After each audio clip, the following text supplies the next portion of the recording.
जब ready reckoner rate के अंदर इतनी बड़ी उछाल आई है, जो मार्केट आज रियल एस्टेट के लिए प्रतिकूल नहीं है, जहां पे सेल्स का मूवमेंट नहीं है, ट्रांजैक्शंस नहीं हो रहे हैं, और जैसे अभी आपने देखा थोड़े वक्त पहले फंजिबल एक कॉन्सेप्ट आया बॉम्बे के अंदर, जहां पे कॉरपोरेशन को फंजिबल के लिए एफएसआई क्लेम करने के लिए कॉरपोरेशन को वो पैसा मिलता है।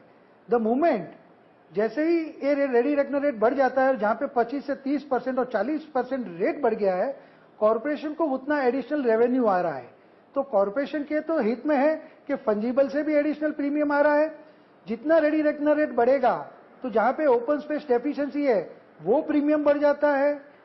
जहां पे स्टेयरकेस, बालकनी और ये सब प्रीमियम थे, अदर प्रीमियम्स कॉरपोरेशन के अंदर 4 से 5 टाइप के अलग अलग प्रीमियम्स हैं, वो सबके अंदर कॉरपोरेशन को जो पेमेंट आ रहा है, जो one of the highest earner corporation के लिए हो गया है, वो उसमें एक बड़ा उछाल आ जाता है। तो कॉरपोरेशन के तो हित में आ गया, लेकिन प्रोजेक्ट कॉस्ट है वो काफी सब्सटेंशियली बढ़ जाती है।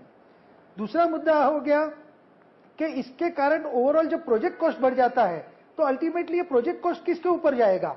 वो कंज्यूमर के ऊपर जाएगा।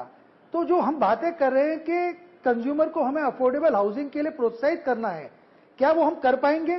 बिल्कुल नहीं। नई नई चीजें, टैक्सेशन आ गया, सर्विस टैक्स आ गया, वेट आ गया, और ये कॉस्ट और बढ़ती जा रही है। जो पहले स्टैंप ड्यूटी भी कम थी, वो भी अब काफी बढ़ गई है। तो सब चीजों से बढ़े जा रहा है, हर चीज बढ़ी जा रही है, और कहीं पे कोई भी चीज रुकने का नाम नहीं ले रही है, और सेल नहीं हो रहा है, इंटरेस्ट कॉस्ट और एक बर्डन बढ़ रहा है। तो अल्टीमेटली ये सब किसके ऊपर जाएगा? कंज्यूमर पे। दूसरा मुद्दा है कि जो एक्चुअल यूजर है, जो घर खरीदने आ रहा है, उसको भी तो एडिशनल बर्डन है। इसके आगे जाते हैं, जैसे ही ये रेडी रेकनर रेट बढ़ जाती है, तो अभी कॉर्पोरेशन ने municipal taxes on ready reckoner rate लेके आ गए हैं। तो वो जो प्रॉपर्टी टैक्स है, जिसने नया घर नहीं भी खरीदा है, जो सालों से जिस घर में रह रहा है, उसका भी प्रॉपर्टी टैक्स बढ़ने वाला है। तो ये सिर्फ एक आदमी या कुछ लोग जो नया घर खरीदने वाले उनके लिए नहीं है, पूरे बॉम्बे और पूरे समाज के लिए एक बहुत बड़ा रेशियो रहेगा, जहां पे हर चीज आपको बढ़ती जाएगी और हर चीज आपको हर साल आपको ज्यादा भरनी पड़ेगी।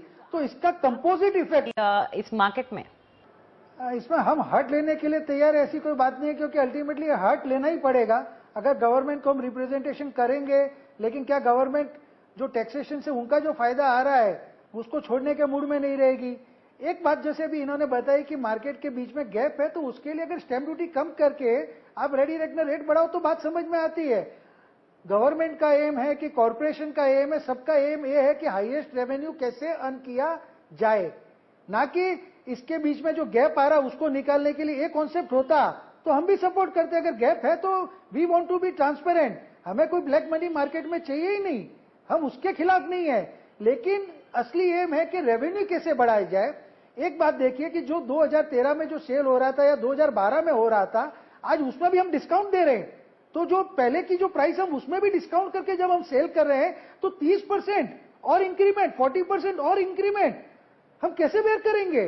और दूसरी बात, अब मैं एक बात और कहना चाहता हूं कि क्या अगर वो रेट वास्तविक नहीं है, जो गैप ही नहीं होवे, और इनकम टैक्स में अगर मैं एक्चुअल ट्रांजैक्शन करता हूं जो मेरा रियल में रेडी रेकनर रेट से कम है, तो मैं वो कहां से पैसा लाऊंगा चेक का?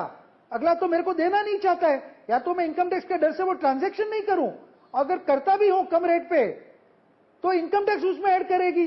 तो उसका क्या उपाय है? क्या गवर्नमेंट ने कभी ये सोचा है कि अगर रियल में मैं समझो 10,000 रुपए में कोई चीज बेच रहा हूं और रेडी रेकनर में उसकी रेट 12,000 है, तो 2,000 रुपया कौन मुझे देगा, और उसका इनकम टैक्स इफेक्ट कैसे आएगा? स्टैंप ड्यूटी तो चलो एक बार 12,000 के हिसाब से भी कोई भर देगा मार्केट रेट के हिसाब से, लेकिन ये बड़ी समस्या है। इसको शॉर्ट टर्म में अपन एक बार सोचते हैं कि सीधी सीधी बातें हैं, गैप है, कहीं निकल जाएगा, ऐसा मैं नहीं मानता हूं। जी जी बिल्कुल।